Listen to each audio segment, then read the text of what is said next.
Hi guys, welcome to NS Creations one YouTube channel.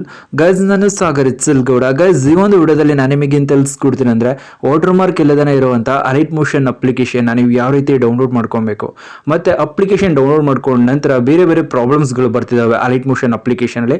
ಆ ಪ್ರಾಬ್ಲಮ್ಸ್ಗಳನ್ನೆಲ್ಲ ನೀವು ಯಾವ ರೀತಿ ಸಾಲ್ವ್ ಮಾಡ್ಕೊಬೇಕು ಅನ್ನೋದು ಕಂಪ್ಲೀಟ್ ಇನ್ಫಾರ್ಮೇಷನ್ ಈ ಒಂದು ವಿಡಿಯೋದಲ್ಲಿ ನಾನು ನಿಮಗೆ ತಿಳಿಸ್ಕೊಡ್ತೇನೆ.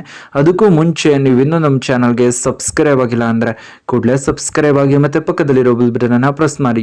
ನಾನು ಯಾವುದೇ ಒಂದು ಹೊಸ ವಿಡಿಯೋ ಅಪ್ಲೋಡ್ ಮಾಡಿದ್ರೆ ನಿಮಗೆ ನೋಟಿಫಿಕೇಶನ್ ಆಗಿ ಬರುತ್ತೆ. ಗೈಸ್, ಈ ಒಂದು ಮೆಥಡ್ ಮುಖಾಂತರ ನೀವು ಅಲೈಟ್ ಮೋಷನ್ ಅಪ್ಲಿಕೇಶನ್ ಯೂಸ್ ಮಾಡ್ಕೊಂಡ್ರೆ ಅಂದರೆ ಲೈಫ್ ಟೈಮ್ ಈ ಒಂದು ಪ್ರೊಸೀಜರ್ನ ನೀವು ಫಾಲೋ ಮಾಡಿಕೊಂಡು ಬೇರೆ ಬೇರೆ ನ್ಯೂ ವರ್ಷನ್ ಅಪ್ಡೇಟ್ ಆಗ್ತಾ ಇರುತ್ತೆ ಅಲ್ವಾ, ಅದನ್ನೆಲ್ಲನೂ ಕೂಡ ಅಪ್ಡೇಟ್ ಮಾಡ್ತಾ ಇರ್ತೀನಿ. ಇದೇ ಒಂದು ಪ್ರೊಸೀಜರ್ ಮುಖಾಂತರ ನೀವೇನು ಮಾಡ್ಕೊಬೋದು ಅಂತ ಅಂದರೆ ಇನ್ಸ್ಟಾಲ್ ಮಾಡ್ಕೊಬೋದು. ನಿಮ್ಗೆ ಏನಾದರೂ ಅಪ್ಡೇಟ್ ಕೇಳ್ತಿದೆ ಅಂತ ಅಂದರೆ ಸೇಮ್ ಈ ಒಂದು nscreation7.com ಅಂತ ಸರ್ಚ್ ಮಾಡ್ಕೊಂಡು ನಾನು ನಿಮಗೆ ನೆಕ್ಸ್ಟ್ ತಿಳಿಸ್ಕೊಡ್ತೀನಿ ಯಾವ ರೀತಿ ಮೂವ್ ಮಾಡಿಕೊಂಡು ನೀವು ಎಲ್ಲಿ ಡೌನ್ಲೋಡ್ ಮಾಡ್ಕೊಬೇಕು ಅಂತ. ಈ ಒಂದು ಪ್ರೊಸೀಜರ್ನ ನೀವು ತಿಳ್ಕೊಂಡ್ರಿ ಅಂತ ಅಂದರೆ ನೆಕ್ಸ್ಟ್ ಟೈಮ್ ಇದು ನೆಕ್ಸ್ಟ್ ವರ್ಷನ್ ಅಪ್ಡೇಟ್ ಆಯಿತು ಅಂದರೆ ನಿಮ್ಮ ಒಂದು ಮೊಬೈಲ್ನಲ್ಲಿ ಅಲೈಟ್ ಮೋಷನ್ ಅಪ್ಲಿಕೇಶನ್ ವರ್ಕ್ ಆಗೋದಿಲ್ಲ. ಆ ಟೈಮ್ನಲ್ಲಿ ಅಪ್ಡೇಟ್ ಮಾಡ್ಕೊಳ್ಳೋದಕ್ಕೆ ನೀವೇನು ಮಾಡ್ಬೋದು ಅಂದರೆ nscreation7.com KOM nscreation7.com ಅಂತ ಟೈಪ್ ಮಾಡ್ಕೊಬೇಕಾಗತ್ತೆ. COM ಅಲ್ಲ, KOM ಅಂತ ಟೈಪ್ ಮಾಡ್ಕೊಬೇಕಾಗತ್ತೆ. ಫಸ್ಟಲ್ಲೇ ಸಿಗುತ್ತೆ ವೆಬ್ಸೈಟು nscreation7 ಅಂತ ಇರುತ್ತೆ. ನಂತರ ನೀವೇನು ಮಾಡೋಕ್ಕಾಗತ್ತೆ ಅಂದರೆ ಕಂಪ್ಲೀಟ್ ಟಾಪಿಂದ ಬಾಟಮ್ವರೆಗೂ ನೀವು ಸ್ವೈಪ್ ಮಾಡ್ಕೊಬೇಕಾಗತ್ತೆ. ಸ್ವೈಪ್ ಮಾಡ್ಕೊಂಡ ನಂತರ ನಿಮಗೆ ಟಾಪಲ್ಲಿ ಒಂದು ಸರ್ಚ್ ಬಟನ್ ಇರುತ್ತೆ, ಸರ್ಚ್ ಬಾರ್ ಇರುತ್ತೆ. ಆ ಒಂದು ಸರ್ಚ್ ಬಾರ್ ಮೇಲೆ ನೀವೇನು ಮಾಡಬೇಕಾಗತ್ತೆ ಅಂದರೆ ಕ್ಲಿಕ್ ಮಾಡ್ಕೊಬೇಕಾಗತ್ತೆ. ಇಲ್ಲಿ ನೀವು ನೋಡ್ತಾ ಇರೋದು ಈ ಒಂದು ಸರ್ಚ್ ಬಾರ್ ಮೇಲೆ ನೀವು ಕ್ಲಿಕ್ ಮಾಡ್ಕೊಬೇಕಾಗತ್ತೆ. ಈ ಒಂದು ಸರ್ಚ್ ಬಾರ್ ಮೇಲೆ ನೀವು ಕ್ಲಿಕ್ ಮಾಡ್ಕೊಂಡ ನಂತರ ನೆಕ್ಸ್ಟ್ ನೀವೇನು ಮಾಡೋಕ್ಕಾಗತ್ತೆ ಅಂತಂದರೆ ನಾ ಏನು ಹೇಳ್ಕೊಡ್ತೀನೋ ಅದನ್ನು ನೀವು ಇಲ್ಲಿ ಟೈಪ್ ಮಾಡಬೇಕಾಗತ್ತೆ. ಅದನ್ನು ನೀವು ಟೈಪ್ ಮಾಡ್ಕೊಂಡ್ರಿ ಅಂತ ಅಂದರೆ ನೆಕ್ಸ್ಟ್ ಒಂದು ಆರ್ಟಿಕಲ್ ಓಪನ್ ಆಗುತ್ತೆ.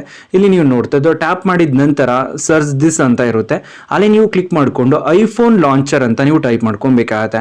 ಇಲ್ಲಿ ನೀವು ನೋಡ್ತಾ ಇರೋದು ಐಫೋನ್ ಲಾಂಚರ್, ಸೆಂಟ್ರಲ್ಲಿ ಲಾಂಚರ್ ಅಂತ ಇರುತ್ತಲ್ಲ ಅದ್ರ ಸೆಂಟ್ರಲ್ ಮಾತ್ರ ನೀವು ಸ್ಪೇಸ್ ಕೊಡಬೇಕು, ಮಿಕ್ಕಿದ್ದಲ್ಲಿ ನೀವು ಸ್ಪೇಸ್ ಕೊಡೋದಕ್ಕೆ ಹೋಗ್ಬೇಡಿ. ಐಫೋನ್ ಸ್ಪೇಸ್ ಲಾಂಚರ್ ಅಂತ ನೀವು ಟೈಪ್ ಮಾಡ್ಕೊಬೇಕಾಗತ್ತೆ. ಸ್ಪೇಸ್ LANUCHER ಅಂತ ನೀವು LANUCHER ಅಂತ ನೀವು ಟೈಪ್ ಮಾಡಿಕೊಂಡು ಇಲ್ಲಿ ಬಾಟಮ್ ಅಲ್ಲಿ ಸರ್ಚ್ ಬಟನ್ ಇರುತ್ತೆ. ಇಲ್ಲಿ ನೀವು ನೋಡ್ತಾ ಬಾಟಮ್ ಅಲ್ಲಿ ಸರ್ಚ್ ಬಟನ್ ಇರುತ್ತೆ ನಿಮ್ಮ ಒಂದು ಮೊಬೈಲ್ನಲ್ಲಿ. ಆ ಒಂದು ಬಟನ್ ಮೇಲೆ ಟ್ಯಾಪ್ ಮಾಡಿದ್ರಿಂದ ನಿಮಗೆ 2 ಆರ್ಟಿಕಲ್ ಶೋ ಆಗುತ್ತೆ. ನೀವು ಫಸ್ಟ್ ಆರ್ಟಿಕಲ್ ಇದನ್ನ ನೀವು ಬಿಟ್ಬಿಡಿ, ನೀವು ಸ್ಕ್ರಾಲ್ ಮಾಡಿದ್ರಿ ಅಂದ್ರೆ ಐಫೋನ್ ಲಾಂಚರ್ 2022 ಅಂತ ಇರುತ್ತೆ. ಇಲ್ಲಿ ನೀವು ನೋಡ್ತಾ ಇರೋದು ಈ ಒಂದು ಆರ್ಟಿಕಲ್ ಮೇಲೆ ನೀವು ಟ್ಯಾಪ್ ಮಾಡ್ಕೊಬೇಕಾಗತ್ತೆ. ಈ ಒಂದು ಥಂಬ್ನೇಲ್ ಇರುತ್ತಲ್ಲ ಇದ್ರ ಮೇಲೆ ಮಾತ್ರ ನೀವು ಟ್ಯಾಪ್ ಮಾಡ್ಕೊಬೇಕಾಗತ್ತೆ. ಬೇರೆ ನಿಮ್ಗೆ ಯಾವುದೇ ಒಂದು ಆರ್ಟಿಕಲ್ ಶೋ ಆದ್ರೂ ಟ್ಯಾಪ್ ಮಾಡೋದಕ್ಕೆ ಹೋಗ್ಬಿಡಿ. ಈ ಒಂದು ಆರ್ಟಿಕಲ್ ಮೇಲೆ ನೀವು ಟ್ಯಾಪ್ ಮಾಡ್ಕೊಂಡ ನಂತರ ಸ್ವೈಪ್ ಮಾಡ್ಕೊಬೇಕಾಗತ್ತೆ. ಬಾಟಮಿಗೆ ನೀವು ಸ್ವೈಪ್ ಮಾಡ್ಕೊಬೇಕಾಗತ್ತೆ. ಬಾಟಮಿಗೆ ನೀವು ಸ್ವೈಪ್ ಮಾಡ್ಕೊಂಡ ನಂತರ ನಿಮಗೆ ಇಲ್ಲಿ ಡೌನ್ಲೋಡ್ ಫ್ರಮ್ ಪ್ಲೇ ಸ್ಟೋರ್ ಅಂತ ಇರುತ್ತೆ. ಇಲ್ಲಿ ನೀವು ಸ್ಕ್ರಾಲ್ ಮಾಡ್ಕೊಬೇಕಾಗತ್ತೆ. ಈ ರೀತಿ ಸ್ಕ್ರಾಲ್ ಮಾಡ್ಕೊಂಡ್ರಿ ಅಂತ ಅಂದರೆ ನಿಮಗೆ ಬಾಟಮಲ್ಲಿ ಸಿಗುತ್ತೆ. ಇಲ್ಲಿ ನೀವು ನೋಡ್ತಾ ಇರೋದು ಡೌನ್ಲೋಡ್ ಫ್ರಮ್ ಪ್ಲೇ ಸ್ಟೋರ್ ಅಂತ ಇರುತ್ತೆ. ಈ ಒಂದು ಆಪ್ಷನ್ ಮೇಲೆ ನೀವು ಮಾಡೋಕ್ಕಾಗುತ್ತೆ ಅಂದರೆ ಟ್ಯಾಪ್ ಮಾಡ್ಕೊಬೇಕಾಗತ್ತೆ. ಈ ಒಂದು ಆಪ್ಷನ್ ಮೇಲೆ ನೀವು ಟ್ಯಾಪ್ ಮಾಡ್ಕೊಂಡ್ರಿ ಅಂತ ಅಂದರೆ ಈ ಒಂದು ಅಪ್ಲಿಕೇಶನ್ ಏನಾಗುತ್ತೆ ಅಂತಂದರೆ ರಿಡೈರೆಕ್ಟ್ ಆಗಿ ನಿಮಗೆ ಓಪನ್ ಆಗುತ್ತೆ. ಓಪನ್ ಆಗಿದ ನಂತರ ನಿಮಗೆ ಟಾಪಲ್ಲಿ ಡೌನ್ಲೋಡ್ ಅಂತ ಇರುತ್ತೆ. ಡೌನ್ಲೋಡ್ ಮೇಲೆ ನೀವು ಕ್ಲಿಕ್ ಮಾಡ್ಕೊಬೇಕಾಗತ್ತೆ. ಡೌನ್ಲೋಡ್ ಮೇಲೆ ನೀವು ಕ್ಲಿಕ್ ಮಾಡ್ಕೊಂಡ ನಂತರ ನೆಕ್ಸ್ಟ್ ಡೌನ್ಲೋಡ್ ಎನಿವೇ ಅಂತ ನಿಮಗೆ ಒಂದು ಆಪ್ಷನ್ ಸಿಗುತ್ತೆ. ಆ ಒಂದು ಆಪ್ಷನ್ ಮೇಲೆ ನೀವು ಕ್ಲಿಕ್ ಮಾಡಿದ್ರಿ ಅಂತಂದ್ರೆ ಒಂದು 10 ಸೆಕೆಂಡ್ ಒಳಗಡೆ ಏನಾಗುತ್ತೆ ಅಂತಂದ್ರೆ ಈ ಒಂದು ಅಪ್ಲಿಕೇಶನ್ ಡೌನ್ಲೋಡ್ ಆಗೋದಕ್ಕೆ ಸ್ಟಾರ್ಟ್ ಆಗುತ್ತೆ. ಇಲ್ಲಿ ನೀವು ನೋಡ್ತಾರೆ ಡೌನ್ಲೋಡ್ ಆಗೋದಕ್ಕೆ ಸ್ಟಾರ್ಟ್ ಆಗುತ್ತೆ. ಒಂದು 10 ಸೆಕೆಂಡ್ ಇಂಟರ್ನೆಟ್ ಕನೆಕ್ಷನ್ ಎಲ್ಲ ಓಕೆ ಇದೆ ಅಂತಂದ್ರೆ ಒಂದು 10 ಸೆಕೆಂಡ್ ಒಳಗಡೆ ಡೌನ್ಲೋಡ್ ಆಗುತ್ತೆ. ಓಪನ್ ಮೇಲೆ ಕ್ಲಿಕ್ ಮಾಡ್ಕೊಬೇಕಾಗತ್ತೆ. ಓಪನ್ ಮೇಲೆ ಕ್ಲಿಕ್ ಮಾಡ್ಕೊಂಡು ನಂತರ ಇಲ್ಲಿ ನಿಮಗೆ ಇನ್ಸ್ಟಾಲ್ ಅಂತ ಕೇಳುತ್ತೆ. ಇನ್ಸ್ಟಾಲ್ ಮೇಲೆ ನೀವು ಕ್ಲಿಕ್ ಮಾಡ್ಕೊಬೇಕಾಗತ್ತೆ. ಇನ್ಸ್ಟಾಲ್ ಮೇಲೆ ನೀವು ಕ್ಲಿಕ್ ಮಾಡ್ಕೊಂಡು ನಂತರ ಇಲ್ಲಿ ಓಪನ್ ಅಂತ ಕೇಳುತ್ತೆ. ಓಪನ್ ಮೇಲೆ ನೀವು ಕ್ಲಿಕ್ ಮಾಡ್ಕೊಬೇಕಾಗತ್ತೆ. ಓಪನ್ ಮೇಲೆ ಕ್ಲಿಕ್ ಮಾಡ್ಕೊಂಡು ನಂತರ ಪರ್ಮಿಷನ್ಸ್ಗಳಿಗೆಲ್ಲ ಅಲೋನ ಕೊಡಬೇಕಾಗತ್ತೆ. ಅಲೋನ ಕೊಟ್ಟಿದ ನಂತರ ಪ್ಲಸ್ ಮಾರ್ಕ್ ಮೇಲೆ ಕ್ಲಿಕ್ ಮಾಡ್ಕೊಂಡು ಯಾವುದೇ ಒಂದು ಬೇಕಾದಂಥ ರೇಷಿಯೋನ ಸೆಲೆಕ್ಟ್ ಮಾಡ್ಕೊಂಡು ಕ್ರಿಯೇಟ್ ಪ್ರಾಜೆಕ್ಟ್ ಮೇಲೆ ನೀವು ಕ್ಲಿಕ್ ಮಾಡಿದ್ರೆ ಏನಾಗುತ್ತೆ ಅಂತಂದರೆ ಕರೆಕ್ಟ್ಲಿ ಈ ಒಂದು ವಾಟರ್ ಮಾರ್ಕ್ ಬರೋದಿಲ್ಲ, ಯಾವುದೇ ಒಂದು ಪ್ರಾಬ್ಲಮ್ ಆಗೋದಿಲ್ಲ. ಇಲ್ಲಿ ನೀವು ನೋಡ್ತಾ ಇರೋದು ಯಾವುದೇ ಒಂದು ವಾಟರ್ ಮಾರ್ಕ್ ಕೂಡ ಬರ್ತಾ ಇರೋದಿಲ್ಲ. ನಂತರ ನೀವು ವಿಡಿಯೋಸ್ಗಳನ್ನ ಎಡಿಟ್ ಕೂಡ ಮಾಡ್ಕೊಬೋದು. ಇಲ್ಲಿ ನೀವು ನೋಡ್ತಾ ಇರೋದು ಜಸ್ಟ್ ನಾನು ಇಲ್ಲಿ ಏನು ಮಾಡ್ಕೊತಾ ಇದ್ದೀನಿ ಅಂದರೆ ಒಂದು ಶೇಪ್ನ ನಾನು ಸೆಲೆಕ್ಟ್ ಮಾಡ್ಕೊಂಡಿದ್ದೀನಿ. ಈ ರೀತಿ ಎಡಿಟ್ ಮಾಡ್ಕೊಬೋದು. ಬಟ್ ಎಕ್ಸ್ಪೋರ್ಟ್ ಮಾಡೋ ಟೈಮಲ್ಲಿ ಸೈನ್ ಇನ್ ಪ್ರಾಬ್ಲಮ್ ಆಗುತ್ತೆ. ಸೊ ನೀವೇನು ಮಾಡಬೇಕಾಗುತ್ತೆ ಅಂತಂದರೆ ನಾನು ಡಿಸ್ಕ್ರಿಪ್ಷನಲ್ಲಿ beat mark link, shake effect link, Alight Motion edit ಮಾಡ್ತೀನಲ್ಲ, ಈ ರೀತಿ ವಿಡಿಯೋ ನೋಡ್ತಾ ಇರ್ತೀರಾ. ಡಿಸ್ಕ್ರಿಪ್ಷನ್ ಮೇಲೆ ಟ್ಯಾಪ್ ಮಾಡ್ಕೊತೀರಾ. ಟ್ಯಾಪ್ ಮಾಡ್ಕೊಂಡ ನಂತರ ನೆಕ್ಸ್ಟ್ ರೀಡ್ ಮೋರ್ ಮೇಲೆ ಕ್ಲಿಕ್ ಮಾಡ್ಕೊತೀರಾ. ಇಲ್ಲಿ ನಿಮಗೆ ಬಾಟಮ್ ಅಲ್ಲಿ ಅಲೈಟ್ ಮೋಷನ್ ಬೀಟ್ ಮಾರ್ಕು ಮತ್ತೆ ಶೇಕ್ ಎಫೆಕ್ಟ್ ಲಿಂಕ್ಗಳನ್ನ ಕೊಟ್ಟಿರ್ತೀನಿ. ನೀವೇನ್ ಮಾಡ್ತೀರಾ ಅಂತ ಅಂದ್ರೆ ಈ ಬೀಟ್ ಮಾರ್ಕೋ ಅಥವಾ ಶೇಕ್ ಎಫೆಕ್ಟ್ ಯಾವುದೋ ಒಂದು ಲಿಂಕ್ ಮೇಲೆ ನೀವು ಟ್ಯಾಪ್ ಮಾಡ್ಕೊತೀರಾ. ಇಲ್ಲಿ ನೀವು ನೋಡ್ತಾ ಇರೋದು ಟ್ಯಾಪ್ ಮಾಡ್ಕೊತೀರಾ. ಟ್ಯಾಪ್ ಮಾಡ್ಕೊಂಡ ನಂತರ ರಿಡೈರೆಕ್ಟ್ ಆಗಿ ನಿಮ್ಮೊಂದು ಅಲೈಟ್ ಮೋಷನ್ ಓಪನ್ ಆಗುತ್ತೆ. ಸೈನ್ ಇನ್ ರಿಕ್ವೈರ್ಡ್ ಅಂತ ನಿಮಗೆ ಕೇಳುತ್ತೆ. ಇಲ್ಲಿ ಸೈನ್ ಇನ್ ಮೇಲೆ ಕ್ಲಿಕ್ ಮಾಡಿ ನಿಮ್ಮೊಂದು ಜಿಮೇಲ್ ಅಕೌಂಟ್ ಆಗಿರ್ಬೋದು, ಫೇಸ್ಬುಕ್ ಐಡಿನ ಆಗಿರ್ಬೋದು ಕೊಟ್ಟರು ಕೂಡ ಅದು ಯಾವುದೇ ಕಾರಣಕ್ಕೂ ಲಾಗಿನ್ ಆಗೋದಿಲ್ಲ. ಯಾಕೆಂತಂದ್ರೆ ಇದು ವಾಟರ್ ಮಾರ್ಕ್ ಇಲ್ಲದೇ ಇರುವಂಥ ಮೋಡ್ ಅಪ್ಲಿಕೇಶನ್ ಆಗಿರೋದ್ರಿಂದ ನಿಮಗೆ ಆಗೋದಿಲ್ಲ. ನೀವೇನಾದ್ರೂ ಬೈ ಮಾಡಿದ್ರ ಅಂದ್ರೆ ಆಗುತ್ತೆ. ಸೊ ನೀವೇನು ಮಾಡೋಕ್ಕಾಗತ್ತೆ ಅಂದ್ರೆ ಟಾಪ್ ಅಲ್ಲಿ ನಿಮಗೆ ಪ್ರೊಫೈಲ್ ಇರುತ್ತೆ. ಪ್ರೊಫೈಲ್ ಮೇಲೆ ಟ್ಯಾಪ್ ಮಾಡ್ಕೊಂಡು ಇಲ್ಲಿ ಸೈನ್ ಇನ್ ಅಂತ ಕೇಳುತ್ತೆ. ಸೈನ್ ಇನ್ ಮೇಲೆ ಕ್ಲಿಕ್ ಮಾಡ್ಕೊಂಡು ನಂತರ ಇಲ್ಲಿ ಫಸ್ಟ್ ಆಪ್ಷನ್ ಇರುತ್ತಲ್ಲ ಸೈನ್ ಇನ್ ವಿತ್ ಇಮೇಲ್ ಅಂತ, ಇದನ್ನ ನೀವು ಸೆಲೆಕ್ಟ್ ಮಾಡ್ಕೊಬೇಕಾಗತ್ತೆ. ಈ ಒಂದು ಪ್ರೊಸೀಜರ್ ಮುಖಾಂತರ ನೀವು ಮಾತ್ರ ಲಾಗಿನ್ ಆಗೋದಕ್ಕೆ ಆಗುತ್ತೆ. ಸೊ ನೆಕ್ಸ್ಟ್ ನೀವು ಮಾಡೋಕ್ಕಾಗತ್ತೆ ಅಂದ್ರೆ ಬ್ಯಾಕಿಗೆ ಬರಬೇಕಾಗತ್ತೆ.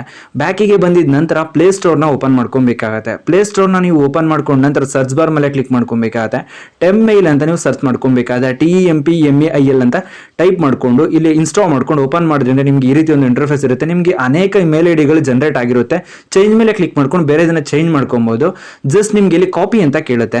ಕಾಪಿ ಮೇಲೆ ಕ್ಲಿಕ್ ಮಾಡ್ಕೊಬೇಕಾಗತ್ತೆ. ಇಲ್ಲಿ ಬರುವಂತ ಮೇಲ್ ಐಡಿ ಮಾತ್ರ ಅಲ್ಲಿ ಲಾಗಿನ್ ಆಗೋದು. ಸೊ ನಿಮ್ಗೆ ಇಲ್ಲಿ ಸೈನ್ ಇನ್ ಅಂತ ಕೇಳುತ್ತಲ್ಲ, ಸೈನ್ ಇನ್ ಮೇಲೆ ನೀವು ಟ್ಯಾಪ್ ಮಾಡ್ಕೊಬೇಕಾಗತ್ತೆ. ಅಲ್ಲಿ ಕಾಪಿ ಮಾಡ್ಕೊಂಡ ನಂತರ ಇಲ್ಲಿ ಸೈನ್ ಇನ್ ಮೇಲೆ ಕ್ಲಿಕ್ ಮಾಡಿದ್ರಿ ಅಂದ್ರೆ ಇಮೇಲ್ ಅಂತ ಕೇಳುತ್ತೆ. ಇಲ್ಲಿ ಲಾಂಗ್ ಪ್ರೆಸ್ ಮಾಡ್ಕೊಬೇಕಾಗತ್ತೆ. ಇಮೇಲ್ ಹತ್ರ ಬಂದು ಲಾಂಗ್ ಪ್ರೆಸ್ ಮಾಡ್ಕೊಂಡ್ರಿ ಅಂದ್ರೆ ಇಲ್ಲಿ ಪೇಸ್ಟ್ ಅಂತ ಕೇಳುತ್ತೆ. ಪೇಸ್ಟ್ ಮೇಲೆ ಕ್ಲಿಕ್ ಮಾಡ್ಕೊಂಡು ಬೇರೆ ಒಂದು ಯಾವುದೋ ಒಂದು ಮೇಲ್ ಐಡಿ ಇರುತ್ತೆ. ನೆಕ್ಸ್ಟ್ ಮೇಲೆ ಕ್ಲಿಕ್ ಮಾಡ್ಕೊಂಡ್ರೆ ಟಿಕ್ ಮಾರ್ಕ್ ಅಂತ ಬಂತು ಅಂದ್ರೆ ಓಕೆ. ಟಿಕ್ ಮಾರ್ಕ್ ಬಂದಿಲ್ಲ ಅಂತಂದ್ರೆ ಚೇಂಜ್ ಮೇಲೆ ಕ್ಲಿಕ್ ಮಾಡ್ಕೊಂಡು ಬೇರೆ ಒಂದು ಮೇಲ್ ಐಡಿನ ಸೆಲೆಕ್ಟ್ ಮಾಡ್ಕೊಳ್ಳಿ. ಇಲ್ಲಿ ಒಂದೇ ಸರಿಗೆ ಟಿಕ್ ಮಾರ್ಕ್ ಬಂದಿದೆ. ಸೊ ಕರೆಕ್ಟ್ಲಿ ಲಾಗಿನ್ ಆಗಿರುತ್ತೆ. ನಂತರ ನೆಕ್ಸ್ಟ್ ಬ್ಯಾಕಿಗೆ ಬಂದು ಈ ಒಂದು ಅಪ್ಲಿಕೇಶನ್ ಓಪನ್ ಮಾಡ್ಕೊಂಡ್ರಿ ಅಂದ್ರೆ ಈ ಒಂದು ಅಪ್ಲಿಕೇಶನ್ ಅಲ್ಲಿ ಒಂದು ನೋಟಿಫಿಕೇಶನ್ ಬರುತ್ತೆ ನ್ಯೂ ಮೇಲ್ ಅಂತ. ಆ ಒಂದು ನ್ಯೂ ಮೇಲ್ ಮೇಲೆ ನೀವು ಟ್ಯಾಪ್ ಮಾಡ್ಕೊಬೇಕಾಗತ್ತೆ. ಈ ಒಂದು ನ್ಯೂ ಮೇಲ್ ಮೇಲೆ ನೀವು ಟ್ಯಾಪ್ ಮಾಡ್ಕೊಂಡ ನಂತರ ಸೈನ್ ಇನ್ ಅಂತ ಇರುತ್ತಲ್ಲ, ಸೈನ್ ಇನ್ ಮೇಲೆ ಕ್ಲಿಕ್ ಮಾಡ್ಕೊಂಡ ನಂತರ sign in to Alight Creative ಅಂತ ಇರುತ್ತೆ. ಅಲ್ಲಿ ನೀವು ಟ್ಯಾಪ್ ಮಾಡ್ಕೊಬೇಕಾಗತ್ತೆ. ಅಲ್ಲಿ ನೀವು ಟ್ಯಾಪ್ ಮಾಡ್ಕೊಂಡ ನಂತರ ರಿಡೈರೆಕ್ಟ್ ಆಗುತ್ತೆ. ನಿಮ್ಮೊಂದು ಕ್ರೋಮಾ ಮತ್ತೆ ಅಲೈಟ್ ಮೋಷನ್ ಅಪ್ಲಿಕೇಶನ್ ಎರಡೂ ಓಪನ್ ಆಗಿ ಲಾಗಿನ್ ಆಗುತ್ತೆ. ಇಲ್ಲಿ ನೀವು ನೋಡ್ತಾರೆ 100% ಲಾಗಿನ್ ಆಗುತ್ತೆ. ನೀವು ನಿಮ್ಮ ಒಂದು ಜಿಮೇಲ್ ಐಡಿ ಆಗಿರ್ಬೋದು ಅಥವಾ ಫೇಸ್ಬುಕ್ ಐಡಿ ಆಗಿರ್ಬೋದು ಯಾವುದನ್ನೇ ಕೊಟ್ಟರು ಕೂಡ ಲಾಗಿನ್ ಆಗೋದಿಲ್ಲ. ಈ ಒಂದು ಪ್ರೊಸೀಜರ್ ನೀವು ಫಾಲೋ ಮಾಡಿದ್ರೆ ಮಾತ್ರ ಇದು ಲಾಗಿನ್ ಆಗುತ್ತೆ.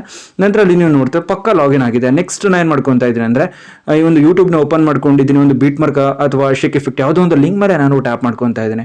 ಟ್ಯಾಪ್ ಮಾಡ್ಕೊಂಡು ನಂತರ ರಿಡೈರೆಕ್ಟ್ ಆಗಿರುತ್ತೆ. ರಿಡೈರೆಕ್ಟ್ ಆಗಿದ ನಂತರ ನಮಗೆ ಇಲ್ಲಿ ಇಂಪೋರ್ಟ್ ಅಂತ ಕೇಳುತ್ತೆ. ಯಾವುದೇ ಒಂದು ಪ್ರಾಬ್ಲಮ್ ಕೂಡ ಆಗೋದಿಲ್ಲ. ಇಂಪೋರ್ಟ್ ಆಗಿದ ನಂತರ ನೀವು ಎಕ್ಸ್ಪೋರ್ಟ್ ಕೂಡ ಮಾಡ್ಕೊಬಹುದು. ಟಾಪ್ ಅಲ್ಲಿ ಶೇರ್ ಮೇಲೆ ಕ್ಲಿಕ್ ಮಾಡ್ಕೊಂಡು ಎಕ್ಸ್ಪೋರ್ಟ್ ಮಾಡಿದ್ರಿ ಅಂತಂದ್ರೆ ಈ ಒಂದು ವಿಡಿಯೋ ನಿಮ್ಮ ಒಂದು ಗ್ಯಾಲರಿಗೆ ಬಂದು ಸೇವ್ ಆಗುತ್ತೆ. ಈ ರೀತಿ ಏನಾಗುತ್ತೆ ಅಂತಂದ್ರೆ ತುಂಬಾನೇ ಈಸಿಯಾಗಿ ನೀವು ಅಲೈಟ್ ಮೋಷನ್ ಅಪ್ಲಿಕೇಶನ್ ನ ಡೌನ್ಲೋಡ್ ಮಾಡ್ಕೊಂಡು ಯೂಸ್ ಮಾಡ್ಕೊಬಹುದು. ಗೈಸ್ ನಾನು ಇವಾಗ ನಿಮಗೆ ತಿಳಿಸ್ಕೊಡಿ ಸಿಂಪಲ್ ಟ್ರಿಕ್. ಏನಾದರೂ ನಿಮ್ಗೆ ಇಷ್ಟ ಆಯ್ತು ಅಂದ್ರೆ ಪ್ಲೀಸ್ ಲೈಕ್ ಮಾಡಿ, ಶೇರ್ ಮಾಡಿ ಮತ್ತೆ ಸಬ್ಸ್ಕ್ರೈಬ್ ಆಗೋದನ್ನ ಮರಿಬೇಡಿ guys. Thank you for watching guys.